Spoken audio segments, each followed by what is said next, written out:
Waking up can be hard. I'm probably not alone in feeling a certain resentment towards alarm clocks. Now, imagine how you might feel to wake up each morning and see the sun rise on the far side of a barred window.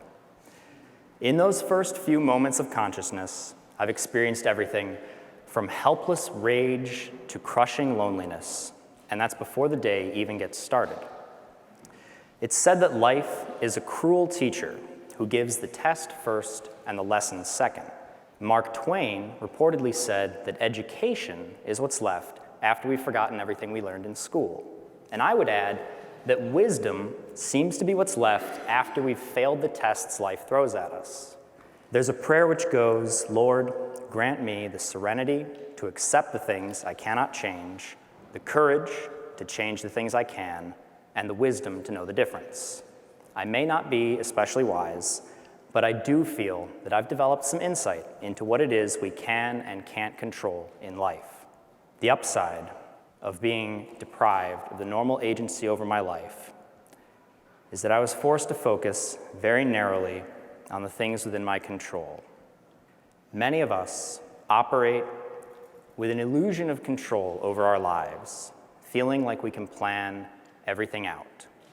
That illusion is easily shattered by a car crash, a sudden illness, or in my case, being thrown into prison and losing almost all control over the conditions of my life.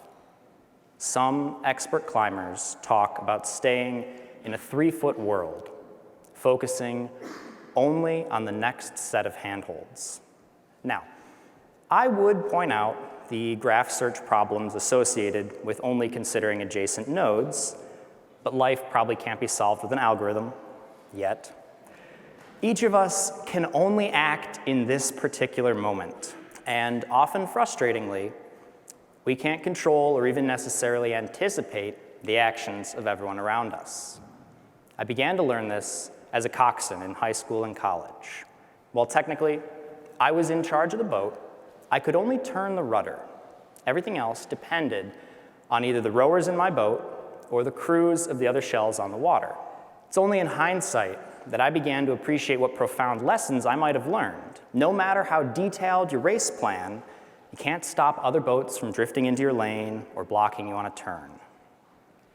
The success of the boat depends on the efforts and choices of others, not just yourself.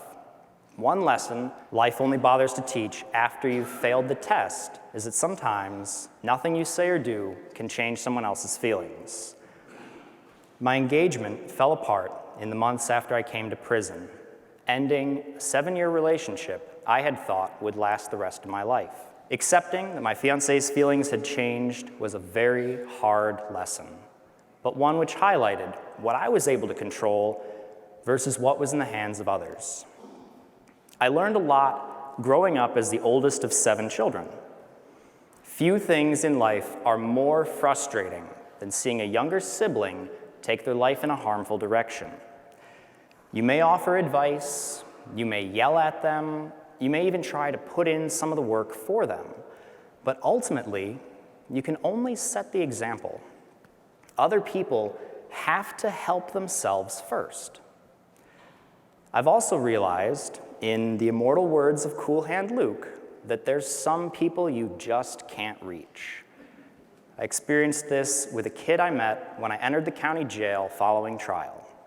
Without going into excessive detail, he had some substance abuse issues and some anger problems, but also a 2-year-old son. And when I met him, my older brother instincts kicked in, and I encouraged him to take advantage of an opportunity he had to complete a drug treatment program instead of a prison term. Unfortunately, he attempted suicide and was hospitalized. Well, I wrote him a letter the next day, trying to offer support and encouraging him to focus on his son.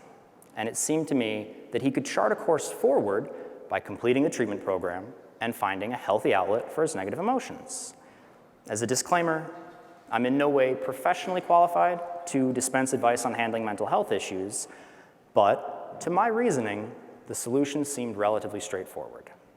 Instead, he returned from the hospital and proceeded to barter borrowed property as collateral for drugs, running up numerous debts before signing into protective custody to avoid repayment.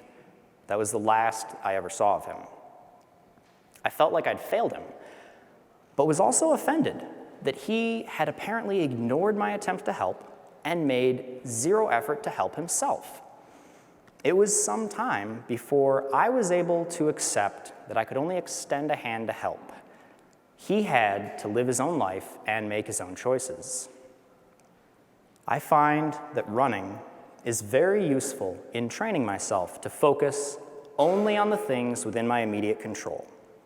It's simpler than rowing and can be done just about anywhere, except zero gravity. When I run, initially 1,000 thoughts buzz through my mind, whether Tyrion should sit the Iron Throne, or if that yelling was the start of a fight breaking out. And after a mile or two, those thoughts fade into the background, and running becomes a form of meditation for me. Brandon Sanderson wrote that the most important step in a journey is not the first, but always the next step.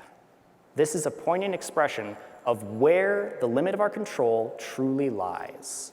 Each of us can only take the next step, reach for the next handhold, make a conscious decision in this moment, because the past is immutable and the future unknowable. Limits are often perceived as holding us back, but the most creative solutions are the result of working within the constraints of a given problem. The benefit of being deprived of normal agency over my life is that I was forced to focus very narrowly on my internal state of mind, on my responses to the factors outside my control. Mark Devine's practice of a mind sentinel, or cognitive checkpoint, is very useful for this. I adapted the practice to my personal philosophy, which resembles less of an ideal Platonic form and more of a hoarder's basement. It consists of actively listening to my internal dialogue, the thoughts which shape my self-perception, and consciously choosing which ones to internalize and which ones to reject. While performing this examination, I find that most sources of stress are beyond my control, and I'm able to act with more purpose and intention in each moment. I think of these decision points as opportunities for 1% wins, tiny steps which compound over time, much the way the sun gradually lightens the sky each morning on the other side of that barred window. On that note, my call to action is simple. It has to do with how you begin the day tomorrow. The military advocates that you start by making your bed properly, but I've found it's impossible to put hospital corners on a prison cot. Instead, I choose to begin the day by consciously smiling. It isn't always easy, and initially feels ridiculous. But there's a strong feedback loop between the mind and body, and gradually, my smile stops feeling forced and becomes genuine. When I begin the day with this affirmative act of willpower, I find it's easier to perceive the limits of my own agency, to focus on the choices I do have, and to ignore external sources of stress. I would encourage each of you to try it for yourself first thing tomorrow. Thank you.